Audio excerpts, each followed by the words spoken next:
दिल्ली का एक ऐसा किला जो 6.5 किलोमीटर में फैला है। ये इतना मजबूत था कि कोई भी दुश्मन इसे जीत नहीं सकता था, यहां तक कि मंगोल भी नहीं। फिर भी ये किला वीरान हो गया। कहते हैं इसे एक श्राप मिला था, एक सूफी संत की ऐसी बद्दुआ जो शब्द दर शब्द सच साबित हुई, जिसकी वजह से कोई भी सुल्तान इस किले के अंदर टिक ही नहीं पाया और ये पूरा का पूरा एम्पायर तबाह हो गया।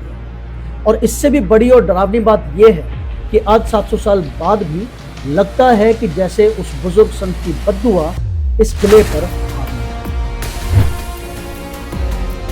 यह है तुगलकाबाद।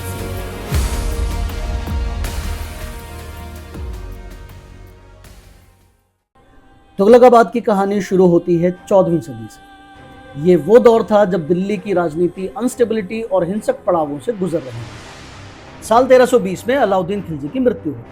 उसकी मृत्यु के बाद उसके कमजोर वंशज और फिर उसके वजीर खुसरो खान ने सत्ता हथिया ली। इस दौरान दिल्ली सल्तनत इंटरनल क्राइसिस से गुजर रही थी और साथ ही मंगोलों के हमलों का खतरा भी मंडरा रहा था। अलाउद्दीन खिलजी ने अपने शासनकाल में मंगोलों के 5 बड़े हमलों को नाकाम किया था और इस वक्त दिल्ली को एक ऐसे ही ताकतवर सुल्तान की जरूरत थी जो न सिर्फ इंस्टेबिलिटी को खत्म कर सके बल्कि मंगोलों को भी सबक सिखाकर दिल्ली की बागडोर संभाल सके। ऐसे में दिल्ली सल्तनत को एक नया लीडर मिला जिसका नाम था गाजी मलिक। वो अलाउद्दीन खिलजी के शासनकाल में एक जनरल हुआ करता था और बाद में कुतुबुद्दीन मुबारक शाह के टाइम पर नॉर्थ वेस्टर्न फ्रंटियर का गवर्नर बन गया। गाजी मलिक एक बहुत ही ताकतवर और स्किल्ड सैनिक था। मुल्तान की जामा मस्जिद के एक शिलालेख से पता चलता है कि उसने मंगोलों को कुल छोटी बड़ी लड़ाइयों में 29 बार हराया था। 29 बार।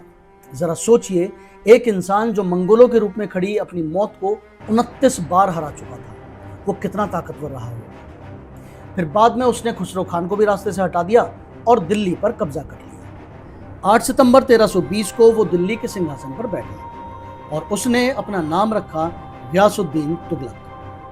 और इस तरह दिल्ली में एक नए तुगलक वंश के शासन की शुरुआत होती है।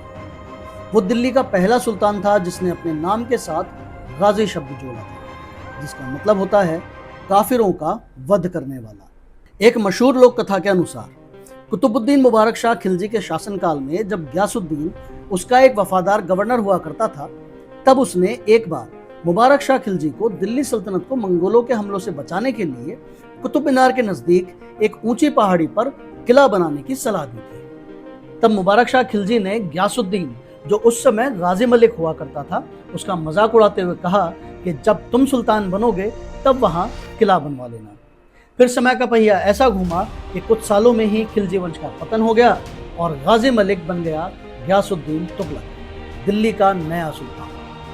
उसका मानना था कि दिल्ली को एक ऐसी कैपिटल की शक्ल देना जरूरी है जिससे कि इस पर कोई हमला ही ना कर सके।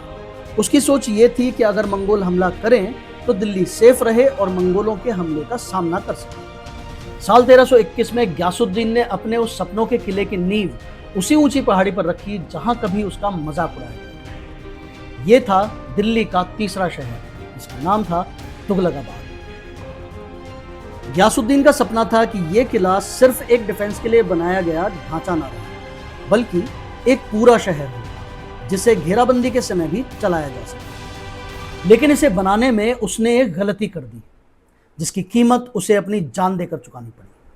कुतुब मीनार से करीब 8 किलोमीटर की दूरी पर तब एक चट्टानी पहाड़ी हुआ करती थी। गियासुद्दीन ने इसी पहाड़ी को अपना किला बनाने के लिए चुना।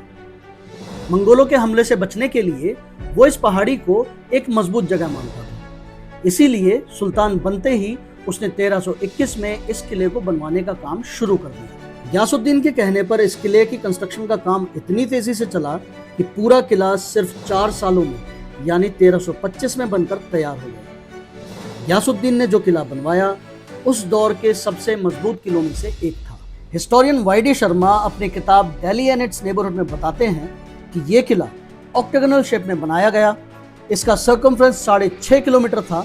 दीवारें 10 से 15 मीटर ऊंची और बहुत ही ज्यादा मोटी थी।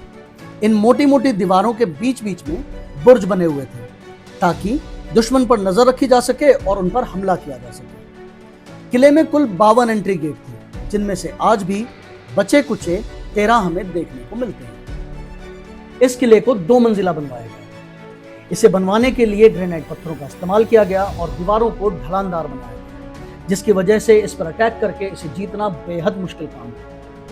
आज भी इस किले में रॉयल पैलेसेस, शाही मस्जिद और घोड़े के अस्तबलों के अवशेष देखने को मिलते हैं। इस किले का एक अपना वाटर सिस्टम था। किले के दक्षिण में एक बहुत बड़ा तालाब था। इस तालाब को पूर्वी पहाड़ियों के पीछे एक बांध बनाकर बनाया गया था। इसमें 7 रेन वाटर हार्वेस्टिंग टैंक्स थे, ग्रेनरी और कुछ रॉक कट बावली भी थी। इस तरह इस किले को बनवाते समय हर जरूरी सुविधा का ध्यान रखा गया था, ताकि अगर दुश्मन की सेना किले की चारों तरफ से घेराबंदी भी कर ले, तब भी अंदर पूरे शहर को स्मूथली चलाया जा सके। लेकिन इस परफेक्ट प्लानिंग में तुगलक से गलती हो गई।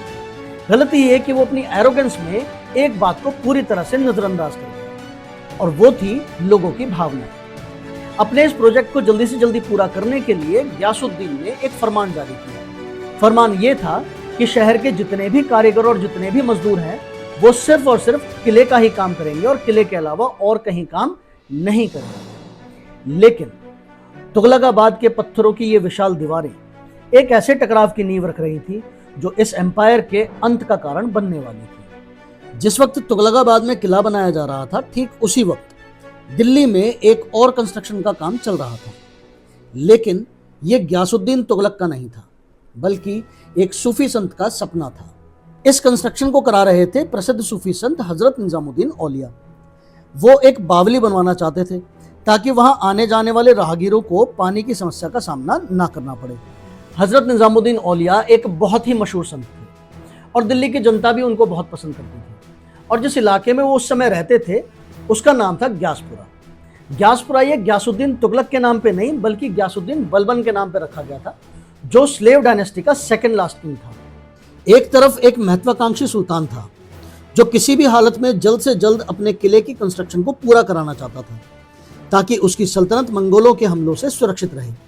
और दूसरी तरफ एक सूफी संत जो आम लोगों के बीच बहुत ही लोकप्रिय था और आम लोगों की सुविधा के लिए एक बावली बनवाना चाहता था। तो जब सुल्तान ने यह फरमान जारी कर दिया कि सभी कारीगर और मजदूर किले में ही काम करेंगे, तो हजरत निजामुद्दीन की बावली का काम रुक गया। अब ऐसे में तुगलक और औलिया के बीच टकराव तो होना ही था। लेकिन निजामुद्दीन औलिया का एक शागिर्द था जिसका नाम था नसीरुद्दीन। वो बहुत ही चालाक और बुद्धिमान था। तो उसने एक तरकीब निकाली। उसने किले में काम कर रहे कारीगरों और मजदूरों से बात की और उनसे कहा कि दिन में तो तुम यहाँ काम कर लो और रात में हमारे यहाँ आ जाओ। तो इस तरह से बावली का काम शुरू हो गया। तो मजदूर सूरज ढलने के बाद यहाँ से ग्यासपुरा जाते थे, जो आज के निजामुद्दीन का एरिया है। अब उस समय कोई बस, मेट्रो या कोई पब्लिक ट्रांसपोर्ट की सुविधा तो थी नहीं, तो वो ये यात्रा पैदल ही किया करते थे। वो रात भर बावली का काम करते थे और सूरज निकलने से पहले वापस आ जाते थे। ये अरेंजमेंट सिर्फ 2-4 दिन ही चला, क्योंकि आखिर मजदूर भी तो इंसान ही हैं। पूरे दिन किले में काम करना, फिर यहाँ से 3 घंटे पैदल चलकर निजामुद्दीन पहुँचना, वहाँ रात भर कुआं खोदना और फिर सुबह 3 घंटे की पैदल यात्रा करके फिर वापस किले पर आना। तो मजदूरों को बहुत ज़्यादा थकावट होने लगी और वो इधर उधर जगह देखकर झाड़ियों में छिपकर सोने लगे। इस वजह से किले की कंस्ट्रक्शन के काम की रफ्तार धीमी पड़ने लगी। सुल्तान के सैनिकों ने मजदूरों को सोते हुए पकड़ लिया। उनसे पूछताछ की गई तो नसीरुद्दीन की बनाए अरेंजमेंट की पोल खुल गई। ये खबर सुल्तान तक पहुंची। सुल्तान पहले से ही निजामुद्दीन को नापसंद करता था, तो उसने एक और फरमान जारी कर दिया। फरमान ये कि अब कोई भी निजामुद्दीन को तेल नहीं बेचेगा। तेल मतलब बर्निंग ऑयल। इरादा साफ था कि तेल नहीं होगा तो मशालें नहीं जलेंगी, मशाल नहीं जलेंगी तो रोशनी नहीं होगी, और रोशनी नहीं होगी तो काम भी नहीं होगा। लेकिन यह गयासुद्दीन के जीवन की सबसे बड़ी भूल साबित होने वाली थी। उधर बावली की कंस्ट्रक्शन साइट पर कुआं खुद चुका था। शाम को नसरुद्दीन कंस्ट्रक्शन साइट पर पहुंचा, लेकिन वहां काम बंद पड़ा था। उसने लोगों से पूछा कि काम क्यों बंद है, तो लोगों ने उसे सुल्तान के फरमान की जानकारी दी। तो नसरुद्दीन ने कहा कि लाओ ये मशाल मुझे दो। वो मशाल लेकर एक कमरे में गया और मशाल को जलाकर ले आया। तो लोग हैरान हो गए कि ये मशाल बिना तेल के कैसे जल गई। तो नसरुद्दीन ने कहा कि यही तो हजरत निजामुद्दीन औलिया की बरकत है कि इस कुएं के पानी से ही आग जल गई। लोग हैरान हो गए और इसे एक चमत्कार मानकर फिर से काम पर लग गए। लेकिन ये भी नसीरुद्दीन की एक चालाकी ही थी, क्योंकि उन्होंने पहले से ही तेल का इंतजाम किया हुआ था। यह खबर निजामुद्दीन तक भी पहुंची तो निजामुद्दीन ने खुश होकर नसीरुद्दीन को एक नया नाम दिया, नसीरुद्दीन रोशन चिरागे रहमी। और बाद में इसीलिए जहां नसीरुद्दीन को दफनाया गया उस जगह का नाम पड़ गया चिराग दिल्ली। जो लोग साउथ दिल्ली में रहते हैं उन्होंने चिराग दिल्ली का नाम जरूर सुना होगा। एक तरफ तो निजामुद्दीन औलिया ने नसीरुद्दीन से खुश होकर उसे एक नया नाम दे दिया, और वहीं दूसरी तरफ वो सुल्तान की हरकत से इतने ज्यादा नाराज हुए कि अब जो शब्द सुल्तान के किले के बारे में उनके मुंह से निकलने वाले थे, उससे होने वाले नुकसान के बारे में तो गयासुद्दीन ने कभी सपने में भी नहीं सोचा होगा। जब गयासुद्दीन ने बावली का काम रुकवाया तो निजामुद्दीन औलिया ने उसे श्राप दिया कि वो जो शहर बन रहा है या तो रहे उज्जड़ या बसे गुज्जर, यानी या तो वो उजाड़ रहेगा या उसमें सिर्फ गुज्जर रहेंगे। लेकिन अभी ये कहानी खत्म नहीं हुई, असली ट्विस्ट तो आना अभी बाकी है। असली ट्विस्ट है गयासुद्दीन की मौत, जो कि इतनी मिस्टीरियस है कि आज 700 साल बाद भी हिस्टोरियंस इस पर डिबेट करते हैं। हुआ कुछ यूं कि उस समय गयासुद्दीन तुगलक बंगाल में एक विद्रोह को कुचलने के लिए गया हुआ था। जब उसे औलिया के चमत्कार और उनकी बावली के पूरा होने की खबर मिली तो वो गुस्से में आग बबूला हो गया।